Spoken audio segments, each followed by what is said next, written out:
Hola, ¿qué tal? Mi nombre es Sebastián David de la Hoz Castro y en esta ocasión les vengo a hablar sobre el primado de la poesía y sus otros componentes en el recorrido histórico de la literatura española. En el siglo XIII y XIV se caracteriza por una gran continuidad, como también por una profunda transformación en el sentido de que las tendencias que ya estaban presentes en el siglo XII experimentan un desarrollo más complejo y más completo, consiguiendo también resultados muy alejados desde el punto de partida. El enfoque dentro de los cuales conviene enfocar la descripción de este fenómeno épico son la explosión demográfica, la formación de ciclos y epopeyas, la apertura a temas y a otras formas novelescas. Pero, ¿qué es la riqueza demográfica? Significa ante todo lo que un texto épico forma parte de un sistema en el que poco a poco se vuelven más numerosos otros hermanos, es decir, aparecen otras formas de expresiones literarias y se pone en relación con ellos un contacto fecundo con otros géneros. Se va dando paso a otras formas novelescas, como es la literatura en prosa, los cuentos, las leyendas, entre otros. Ahora voy a hablarles un poco sobre la épica del lenguaje. Ambos fenómenos pueden interpretarse tanto desde un punto de vista genético como el de la historia.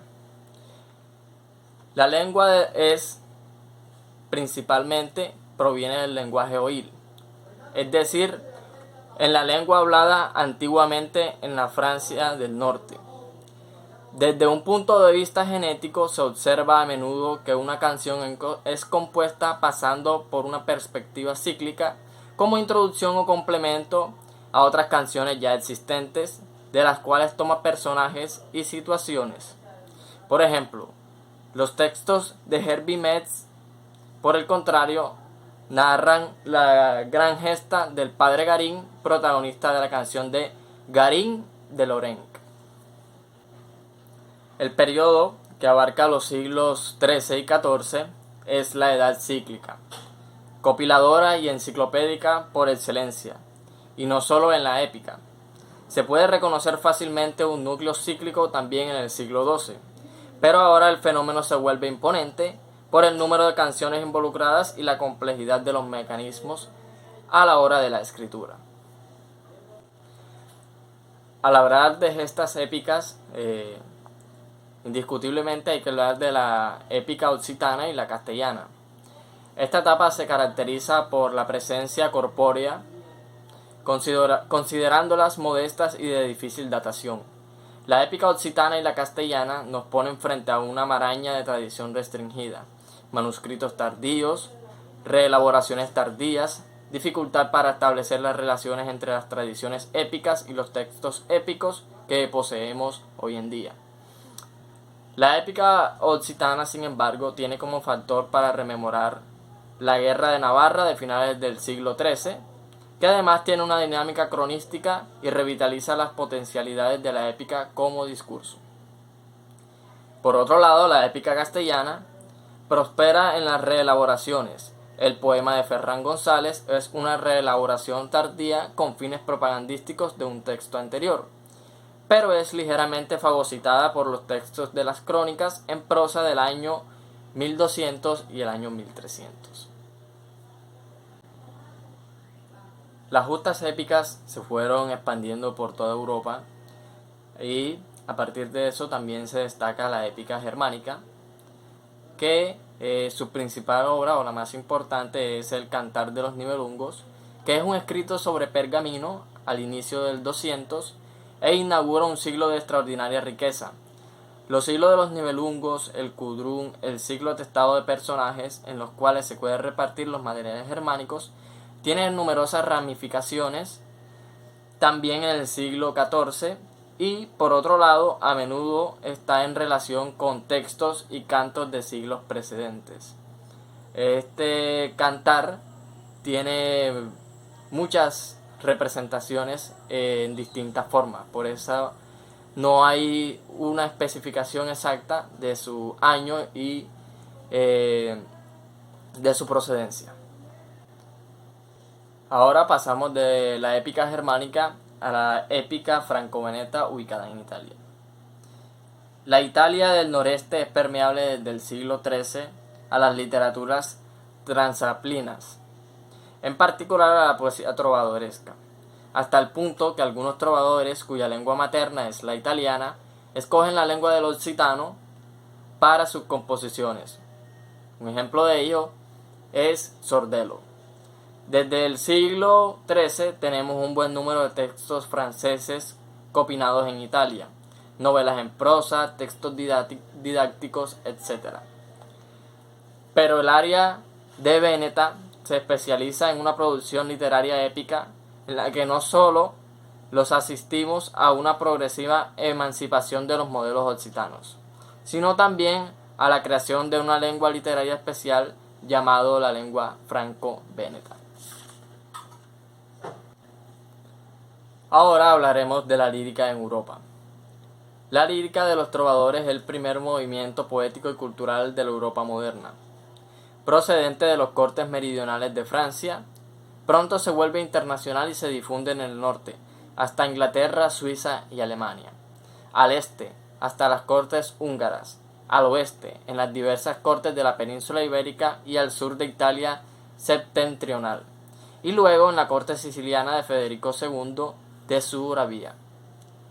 Ya entre el 1770 y el final del siglo, las regiones romances como la de la península ibérica e Italia constituirán una forma específica de lírica cortés y del fin amor.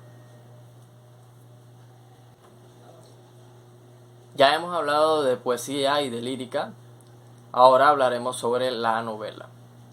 La característica que había adquirido el género de la novela en el curso del siglo XII se remontan parcialmente y remodelan profundamente el curso del siglo XIII y del XIV.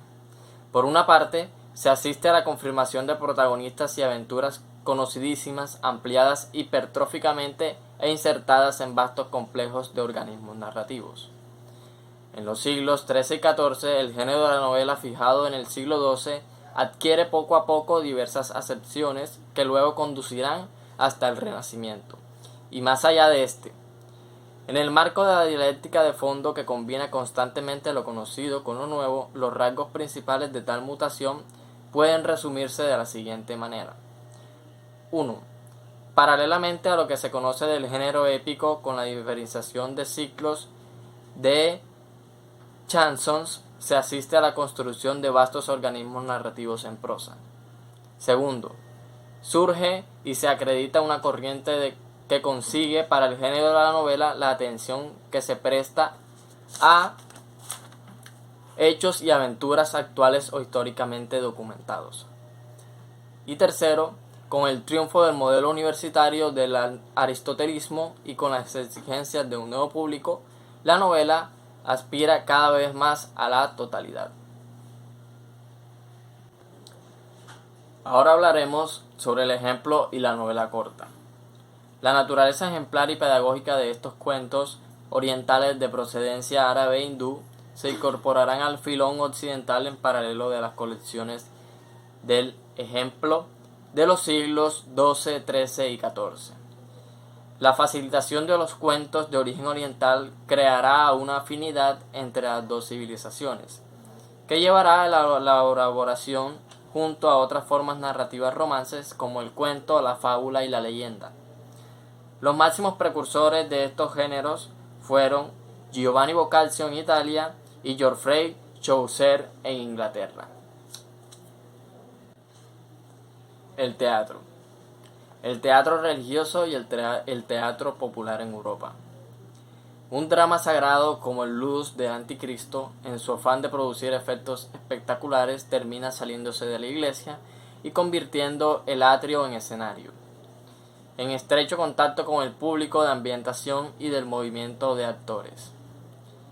A partir del siglo XIII y XIV, la ampliación del espacio escénico corresponde al teatro religioso, un uso cada vez más frecuente de las hablas vulgares, incrementando progresivamente por el arte de la homilía y por las nacientes culturas nacionales cada vez más independientes del latín.